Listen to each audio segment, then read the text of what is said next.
হাওড়ার ডোমজুর বাঁকড়া এলাকায় একটি চট কারখানায় বিধ্বংসী আগুন। ঘটনাস্থলে দমকলের 3টি ইঞ্জিন আগুন নেভানোর চেষ্টা চালাচ্ছে। সকাল 8:15 নাগাদ এই অগ্নিকাণ্ডের ঘটনা নজরে আসে স্থানীয়দের।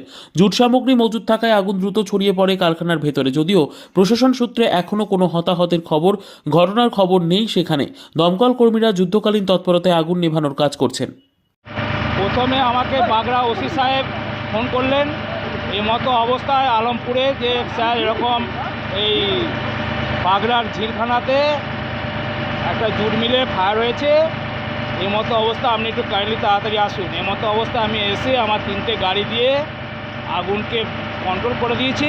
এই মতো অবস্থায় আমার কাজ এখন চলছে, যত সম্ভব আমি তাড়াতাড়ি কাজটাকে কী করে লাগলো সেটা আমি ঠিক বলতে পারবো না। তা আমি এসে দেখলাম যে বিরাট ভয়াবহ আগুন, সেই আগুনকে আমি যে তাড়াতাড়ি কন্ট্রোল করতে পেরেছি, এটাই আমার পক্ষে।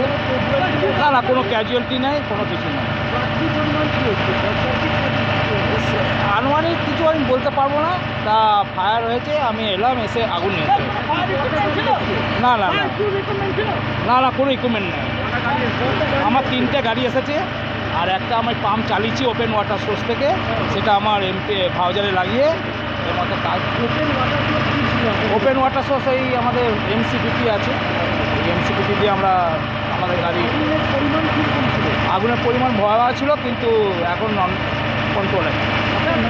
আমার নাম হচ্ছে হরিসাদ ওসি, আলমপুর ফায়ার ব্রিগেড।